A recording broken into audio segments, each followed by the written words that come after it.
علیکم، میں امداد سمرو۔ سیاست عدالت کے کٹہرے میں ہے اور عدالت پارلیمنٹ کے کٹہرے میں۔ میرے سامنے دو معاملات ہیں، ایک سپریم کورٹ کا از خود نوٹس، آج اس کی دوسری سماعت ہوئی، اور دوسرا معاملہ ہے وزیر داخلہ رانا ثناءاللہ کے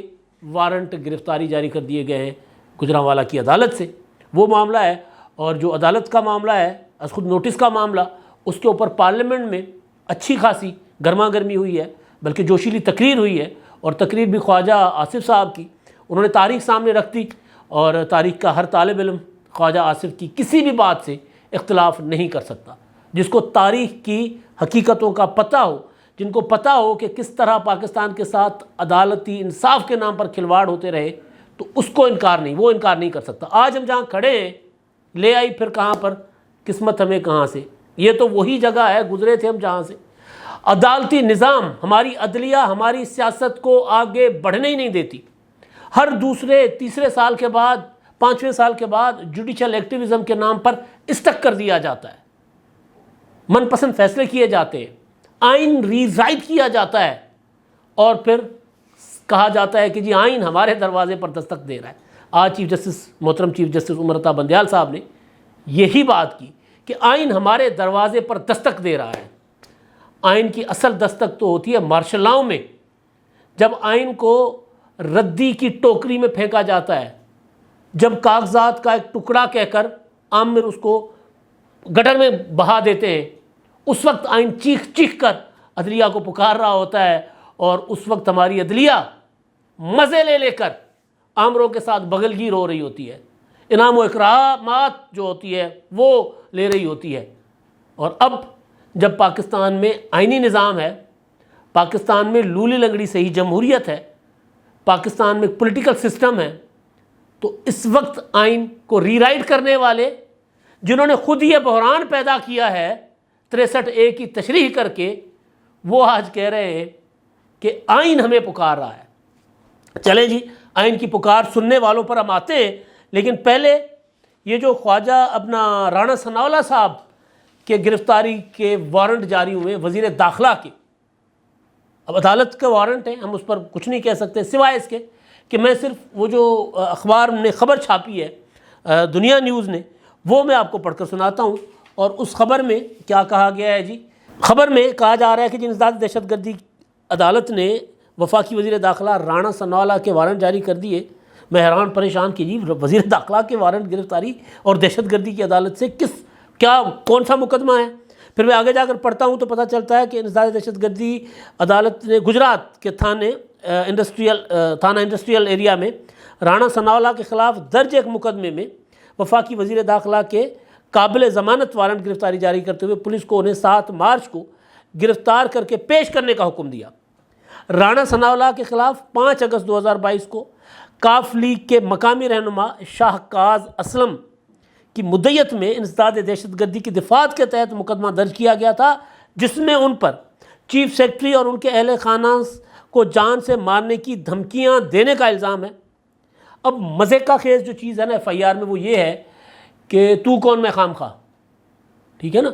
اب یہاں مسئلہ یہ ہے کہ مدعی مسلم لیگ قائد اعظم کے رہنما ہیں، دھمکی رانا ثناءاللہ نے دی ہے کس کو؟ چیف سیکرٹری کو۔ یہ مقدمہ بیسیکلی وہ جو ہمارے ہاں پنڈوں گوٹھوں میں جو ہمارا سسٹم ہوتا ہے، وہاں پر ایک دوسرے کو فکس کرنے کے لیے جوابی FIR درج کی جاتی ہے نا، یہ وہ ہے۔ جب عمران خان صاحب کے اوپر جج زیبا چودھری کو اور پنجاب کے IG کو دھمکیاں دینے کا مقدمہ درج ہوا تھا، تو اس کے جواب میں رانا ثناءاللہ صاحب کی ایک پرانی تقریر نکال کر کہا گیا کہ انہوں نے بھی دھمکیاں دی ہیں، ان کے اوپر بھی مقدمہ کریں۔ پرویز الہی صاحب کی حکومت، اور انہوں نے مقدمہ کر دیا۔ مطلب جو بندہ جو مقدمہ درج کروا رہا ہے اس کا کوئی تعلق ہی نہیں ہے، یا تو مطلب انتظامیہ مقدمہ درج کرواتی، پولیس بذات خود SHO مقدمہ درج کرتا، جس طرح عمران خان صاحب کے اوپر مقدمہ درج ہوا تھا، وہ تو سرکاری مدعیت میں ہوا تھا، اس پر تو اسلام آباد ہائی کورٹ نے نوٹس لیا تھا۔ تو یہ مقدمے میں عدالت، ظاہر عدالت کا احترام، اس مقدمے میں عدالت وارنٹ جاری کر دیتی ہے، اور عمران خان کے اوپر جو مقدمات ہیں اس میں وہ پیش ہی نہیں ہوتے، اس پر کوئی عدالت وارنٹ جاری نہیں کرتی۔ تو پھر جو پارلیمنٹ میں چیخو چیخ ہوئی ہے نا، جو شعلہ بیانی ہوئی ہے خواجہ آصف صاحب کی، یا سپریم کورٹ کے اندر کھڑے ہو کے جو جج صاحبان کے اوپر پولیٹیکل پارٹیز نے اعتراضات اٹھائے ہیں، اعتراض اٹھانے کا مطلب ہے انگلی اٹھانا، انہوں نے کہا کہ جی نہیں آپ پر ہم اعتبار نہیں کر سکتے، تو دو جج صاحبان کے اوپر۔ گجرات پولیس نے مقدمے کو خارج کر کے اخراج رپورٹ عدالت میں جمع کرائی تھی، جس پر عدالت نے پولیس کی رپورٹ کو خارج کرتے ہوئے ملزم کے قابل ضمانت گرفتاری وارنٹ جاری کر دیے۔ عدالت نے تفتیشی افسر، متعلقہ ڈی ایس پی اور ایس پی انویسٹیگیشن کو شوکاز نوٹس جاری کرتے ہوئے 7 مارچ کو ذاتی حیثیت میں پیش ہونے کا بھی حکم دیا۔ یعنی پولیس نے کہا تھا کہ مقدمہ بنتا ہی نہیں ہے، خارج کر دیا، لیکن عدالت نے کہا نہیں، پولیس کی رپورٹ فارغ اور مقدمہ جو انویسٹیگیشن کرنے والے افسر ہیں ان کو بلا لیا۔ اچھی بات ہے، مطلب میں یہ نہیں کہہ رہا، لیکن مجھے جو مقدمے کی وہ ہے، میں قانون کا مطلب اس طرح تو میں ایکسپرٹ تو نہیں ہوں، لیکن ایک عام فہم سی بات ہے کہ دھمکی دی ہے کسی کو، مدعی کون ہے، مطلب بات سمجھ نہیں آ رہی۔ اس طرح چل رہا ہے پاکستان میں، اور پنجاب میں جو پرویز الہی صاحب ظاہر ہے وہ جس طرح پنجے گاڑ گئے ہوئے، ابھی تک وہ یہ حکومت اکھاڑ نہیں پائی۔ یعنی عالم یہ ہے کہ پرویز الہی صاحب کے لگے ہوئے CCPO جو پرویز الہی صاحب کو پائے لاگو چودھری صاحب کر کے ملتے ہیں، غلام محمد ڈوگر صاحب جو ان کے تابعدار، فرمان بردار، کمدار پنجاب میں کمی کوئی اور چیز ہوتا ہے، کمدار کا مراد ہوتا ہے کہ کسی اپنا زمیندار کا جو منشی جس کو کہا جائے، اس طرح کا جو پرویز الہی صاحب کا خدمت گزار ہو، اس کا تبادلہ ہوتا ہے اور عدالتیں اس کو بحال کر دیتی ہیں، اور پھر بحالی کے مقدمے میں عدالتیں عام انتخابات، پنجاب اور KPK کے عام انتخابات کو لے کے چل پڑتی ہیں، اور پھر چٹھی لکھ دیتے ہیں جج صاحبان، اور پھر گرما گرمی ہو جاتی ہے۔ میں نے اسی دن ہی کہا تھا کہ اس بحران سے بڑا بحران جنم لے گا، یہ جو سو موٹو نوٹس ہوا ہے، یا پھر جس دن معاملہ چل رہا تھا تبادلے کا اور معاملے کو لے کر جایا گیا تھا الیکشن کی طرف، تو بات سمجھ آ گئی تھی کہ یہ ہونے کیا جا رہا ہے، اس سے ہوگا کیا۔ ہم جج صاحبان کی نیت پر بالکل بھی شک نہیں کر سکتے، ہمیں کرنا بھی نہیں چاہیے۔ ہم اس کے نتائج جو کچھ ہو رہا ہے، اس کے کانسیکوینسز اس کی بات کر سکتے ہیں جو وہ کر رہے ہیں۔ اس کا مطلب یہ نہیں ہے میرا کہ کوئی جج صاحبان کے اوپر کوئی انگلی اٹھا رہا ہوں میں، بالکل بھی نہیں۔ ہاں، پاکستان کی عدالتی تاریخ جو ہے وہ کالک سے بھری پڑی ہوئی ہے، اس پر ہم بات کر سکتے ہیں۔ مجھے افتخار چودھری کا دور یاد آ رہا ہے۔ افتخار چودھری صاحب نے کہا تھا کہ جی میں نے جو غلطی کی تھی میں نے اس کا ازالہ کر لیا، باقیوں کی غلطیاں میں معاف نہیں کروں گا۔ اس وقت بھی میں کہا کرتا تھا اپنے آرٹیکلز کے ذریعے، جب میں سندھی اخبار کاوش میں لکھا کرتا تھا، میں کہتا تھا کہ یہ کیسا کہ جی میں نے جو جرم کیا میں نے خود کو معاف کر دیا، اور جنہوں نے میثاق جمہوریت کر کے قوم سے معافیاں مانگی، جنہوں نے تاریخ سے معافی مانگی، اعتراف کیا کہ ہاں ہم سے غلطیاں ہوئی ہیں، اب ہم آئین اور قانون کی بالادستی کے لیے اکٹھے ہیں، اب ہم فوج کو سیاست میں مداخلت کی اجازت دیں گے نہ دعوت دیں گے۔ عدلیہ کو کہا گیا کہ آپ بھی اپنا قبلہ درست کرو، عدلیہ نے اپنا قبلہ درست کرنے کے بجائے افتخار چودھری کی شکل میں ایسی پلٹی ماری کہ آج تک پاکستان اس سے نکل نہیں پا رہا۔ روزانہ کی بنیاد پر پارلیمنٹ کو ڈکٹیٹ کیا جاتا ہے، پھر جب ڈکٹیٹ کیا جائے گا تو پھر پارلیمنٹ بولے گی۔ آج خواجہ آصف صاحب نے جو تقریر کی ہے، جس کو میں نے گزارش کیا کہ عدالت پارلیمنٹ کے کٹہرے میں تھی اور پارلیمنٹ سب کو کٹہرے میں کھڑا کر سکتی ہے، یہ ہے پارلیمانی نظام، اس کی ایسنس یہی ہے، اس کا اصل جو مظہر ہے وہ یہی ہے۔ اگر پارلیمنٹ کے سامنے کوئی ایک آدھ ادارہ جو کہے کہ میں پارلیمنٹ کے سامنے جواب دہ نہیں ہوں،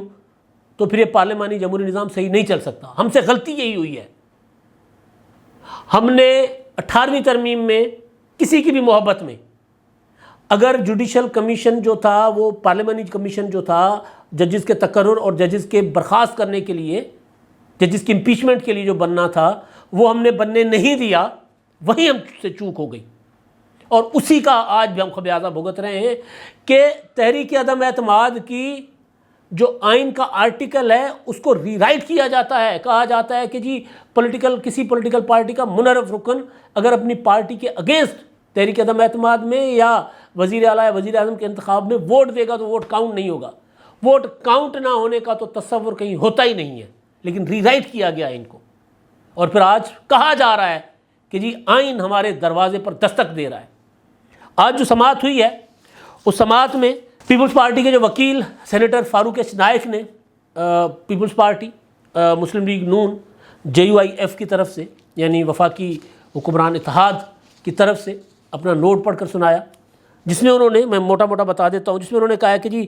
کیونکہ جسٹس مزار علی نقوی صاحب اور جسٹس اعجاز الحسن صاحب وہ مائنڈ بنا بیٹھے ہوئے، انہوں نے ڈوگر تبادلے کیس میں اپنا الیکشن کا ذکر کر لیا تھا، انہوں نے ہی چیف جسٹس کو چٹھی لکھ کر سو موٹو نوٹس لینے کا کہا تھا، لہٰذا ان کو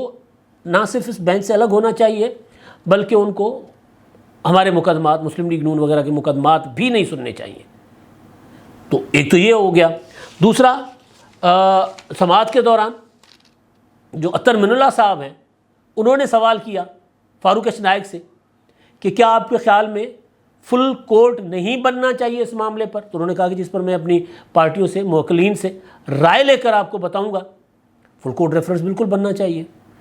اس وقت جب آئین ری رائٹ کیا جا رہا تھا 3 رکنی بینچ کے ذریعے، تو اس وقت بھی کہا جا رہا تھا کہ لارجر بینچ بنایا جائے۔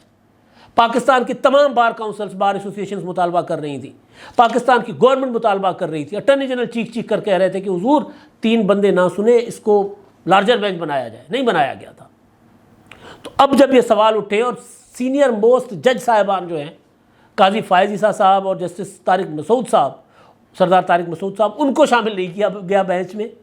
اور پھر کہا جا رہا ہے کہ آئین دستک دے رہا ہے۔ میرا سوال جو ہے کہ جو لوگ اپنے بردر جج صاحبان کے ساتھ انصاف نہ کریں، وہ بتائیں مجھے کہ وہ آئین کے ساتھ کیا انصاف کریں گے۔ سوال ہے پاکستان میں پچھلے 2-3 سالوں کے دوران ہائی کورٹ سے جج صاحبان کی جو ایلیویشن ہوئی ہے سپریم کورٹ آف پاکستان میں، اس میں میرٹ کا قتل کیا گیا۔ جو بندہ ہائی کورٹ کا جج بن جاتا ہے، اس کو سپریم کورٹ کے جج بننے کے لیے جو موٹے موٹے میرٹس جن کے چاہیے تھے، وہ جن کے اندر تھے، وہ سینئر موسٹ بھی تھے، ان کو نظر انداز کیا گیا۔ یہاں تک کہ سندھ ہائی کورٹ کے چیف جسٹس کو جوڈیشل کمیشن کی ایک تجویز کے ذریعے برطرف کرنے کی کوشش بھی ہوئی۔ وہ تو تگڑے آدمی تھے، کھڑے ہو گئے اپنے پاؤں پر، ان کو کہا گیا تھا کہ جی آپ ایڈہاک پر آ جائیں اوپر، انہوں نے انکار کر دیا، انہوں نے کہا جی ایڈہاک پر انکار کر دیا، لہٰذا اب یہ اوپر آنے سے، ایلیویشن سے انکار کر دیا، لہٰذا اب یہ جج نہیں رہیں گے۔ تو انہوں نے کہا تھا کہ جی جو مستقل بنیادوں پر ایلیویشن ہوتی ہے، کنفرم جج اگر سپریم کورٹ میں کسی کو ایلیویٹ کیا جائے ہائی کورٹ سے، وہ اگر انکار کرے تو وہ پھر اپنی سیٹ چھوڑ، وہ ججی پر برقرار نہیں رہ سکتا، ایڈہاک پر نہیں ہوتا ایسا، ایڈہاک پر انکار ہو سکتا ہے۔ اور انہوں نے کیا، پھر آج بھی وہ چیف جسٹس ہے سندھ ہائی کورٹ کے، لاہور ہائی کورٹ کے چیف جسٹس کو نظر انداز کیا گیا، سردار وقار سیٹھ صاحب جو مرحوم، ان کو نظر انداز کیا گیا۔ اور تو اور میں ماضی میں جاتا ہوں، خواجہ آصف کی تقریر اپنی جگہ، میں جاتا ہوں ماضی میں، اور تو اور مشرف کو، یہ ماضی نہیں ہے، یہ حال ہے ہمارا، پرویز مشرف جو پچھلے دنوں انتقال کر گئے، باغی تھے، غدار تھے، آئین توڑا تھا انہوں نے،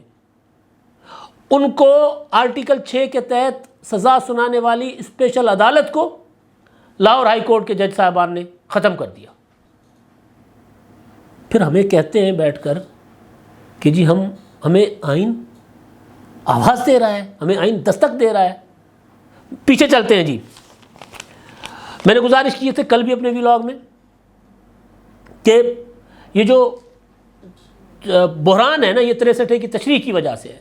اور جنہوں نے یہ بحران کریٹ کیا ہے، جنہوں نے بحران کھڑا کیا ہوا ہے، وہ بحران حل نہیں کر سکتے۔ یہ سیاسی بحران ہے، سیاستدانوں کو حل کرنا پڑے گا۔ میری رائے آج بھی وہی ہے کہ آئین میں دی گئی مدت، یعنی 90 روز کے اندر اسمبلی ٹوٹنے کے بعد انتخابات ہونے چاہیے۔ حکومت انتخابات نہ کر کے ایک بہت بڑا جرم کر رہی ہے، یہ میری رائے ہے۔ جج صاحبان اپنا فیصلہ سنائیں گے، وہ فیصلہ ظاہر اس پر عمل ہوگا جو سنائیں گے فیصلہ، لیکن یہاں معاملہ صرف فیصلے کا نہیں ہے، یہاں معاملہ صرف پک اینڈ چوز کا ہے۔ یہاں معاملہ ہے کہ رانا ثناءاللہ کے کیا نام ہے ان کا، شاہد خاقہ نباسی کے تو وارنٹ گرفتاری جاری ہو جاتے ہیں، آصف زرداری کے لیے کہا جاتا ہے کہ جی ان کو ایمبولینس میں ڈال کر بھی پیش کرے، مگر عمران خان صاحب کو پیشیوں پر بلانے کے باوجود اور نہ آنے کے باوجود، اور اس کے بعد عدالت پر حملہ کرنے کے باوجود سراہا جاتا ہے، کہا جاتا ہے کہ جی ہم اس بات کو سراہتے ہیں کہ آپ عدالت میں پیش ہوئے ہیں۔ گویا عمران خان صاحب کا عدالت میں بطور ملزم پیش ہونا یہ عدالت کے لیے فخریہ بات تھی، عدالت سراہ رہی تھی۔ تو بات کرنے کا مطلب یہ ہے کہ دستک تو آئین نے اس وقت بھی دیا تھا جب نظریہ ضرورت کر کے پاکستان سے ہمیشہ ہمیشہ کے لیے پارلیمانی اور جمہوری نظام کے لیے بحران پیدا کر دیے گئے تھے، ختم کر دیا گیا تھا۔ آئین دستک تو اس وقت بھی دے رہا تھا جس وقت ضیاء الحق کے مارشل لا کے خلاف عدالت کا دروازہ کھٹکھٹایا گیا تھا، مگر اس وقت ضیاء الحق کے ساتھ پپیاں جپیاں ڈالی گئی تھیں۔ پھر ضیاء الحق کے آرڈر پر ملک کے مقبول ترین لیڈر، جو گھاؤ آج تک پاکستان نہیں بھر پایا اور شاید تاریخ آگے جا کر کبھی پاکستان یہ والا جو نقصان ہوا پاکستان کا اس کا ازالہ ہو سکے، ذوالفقار علی بھٹو کو، آئین کے خالق کو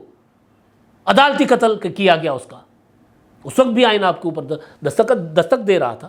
اور المیہ اس کے اوپر یہ ہے کہ بھٹو شہید کا ریفرنس آصف زرداری صاحب نے جو بطور صدر 2009-10 میں دائر کیا تھا، وہ ریفرنس ردی کے کاغذوں میں پڑا ہوا ہے سپریم کورٹ میں، اس کو سننے کو تیار نہیں ہے۔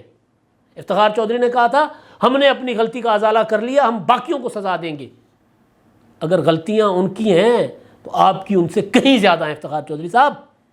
یہ نہیں ہو سکتا کہ آپ نے وہ ریفرنس جو تھا وہ ردی ٹوکری کے حوالے کر کے چلے گئے۔